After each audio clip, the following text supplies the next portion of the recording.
Hari ini, QR ada di mana-mana. Di warung kopi, di tempat parkir, di masjid, hingga di pasar tradisional. Ia terlihat sederhana, hanya kotak hitam putih yang kita pindai lalu selesai. Tapi dalam sejarah, tidak ada teknologi sederhana yang lahir tanpa perjalanan panjang. QR bukan cuma soal bayar, ia adalah titik terbaru dari evolusi cara manusia menukar nilai. Dari barter, ke koin, ke uang kertas, hingga akhirnya menjadi data. Sebelum QR, perjalanan panjang alat tukar. Jauh sebelum ada uang, manusia hidup dengan barter. Ikan ditukar beras, tenaga ditukar hasil panen. Masalahnya sederhana, barter butuh kecocokan.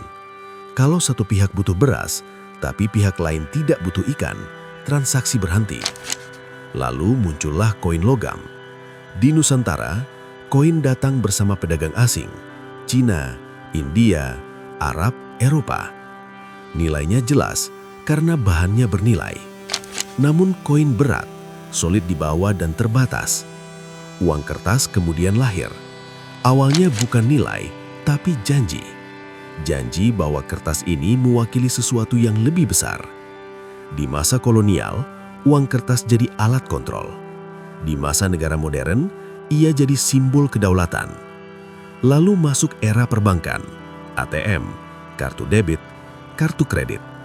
Uang mulai menghilang dari tangan dan berpindah ke sistem. Hingga akhirnya kita masuk ke fase terbaru, uang sebagai data. Dan di titik inilah QR muncul. 1. Awal mula, QR Code bukan untuk uang. Untuk memahami QR, kita harus mundur ke Jepang, tahun 1994. Saat itu Jepang berada di puncak industri manufaktur.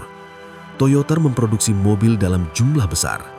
Masalahnya bukan produksi, tapi pengawasan. Barcode yang dipakai terlalu lambat, datanya sedikit, harus dipindai dari satu arah. Bayangkan gudang raksasa, ribuan komponen, tapi sistem bacanya terbatas. Toyota lalu menugaskan anak perusahaannya, Denso Wave, untuk membuat sistem baru. Hasilnya adalah Quick Response Code.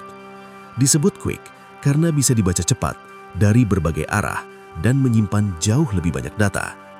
Penting dicatat, QR Code tidak diciptakan untuk uang. Ia lahir untuk efisiensi dan kontrol industri.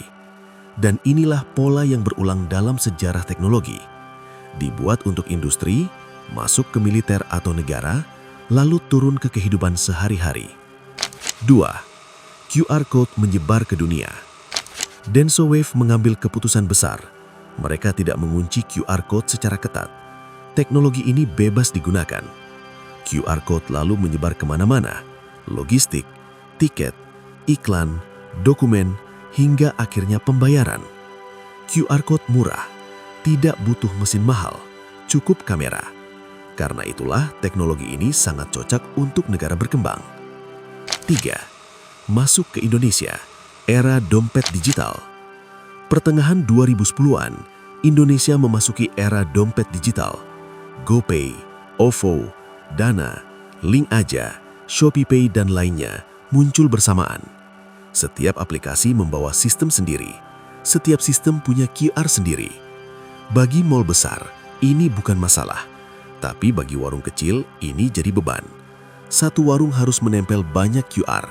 Ribet, tidak efisien, dan menciptakan kesenjangan akses teknologi. Masalahnya bukan inovasi. Masalahnya tidak ada standar. Kenapa Bank Indonesia turun tangan? Bank Indonesia melihat 3 resiko besar. Pertama, fragmentasi sistem pembayaran. Jika dibiarkan, ekonomi digital hanya dikuasai segelintir platform. Kedua, UMKM sulit naik kelas. Teknologi yang harusnya memudahkan justru membingungkan.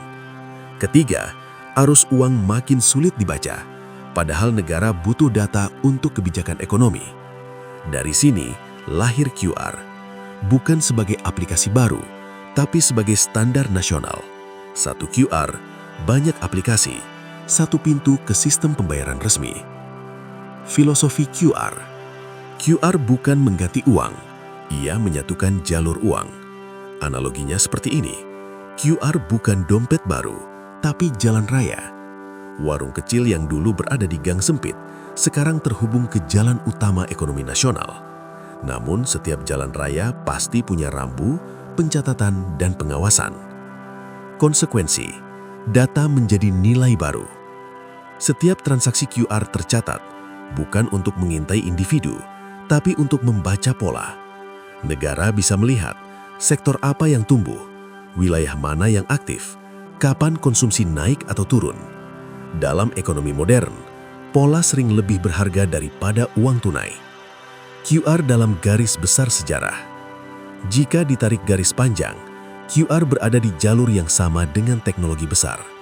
Internet yang awalnya militer, KTP yang awalnya alat kontrol, pajak yang awalnya upeti. Teknologi tidak pernah netral, ia selalu membawa visi tentang masa depan. Ke depan, apa setelah QR? QR bukan akhir, ia hanya fase. Di masa depan, pembayaran bisa jadi tanpa scan, tanpa mobile, bahkan tanpa sentuhan. Sejarah menunjukkan satu hal, setiap kali teknologi memudahkan, ia juga menata ulang kekuasaan. Penutup reflektif. Jadi saat kamu memindai QR di warung, ingat ini. Di balik satu scan kecil itu, ada perjalanan panjang dari barter sederhana, koin logam, uang kertas, hingga data digital. Sejarah tidak selalu ada di buku atau museum. Kadang, ia ada di layar HP kita.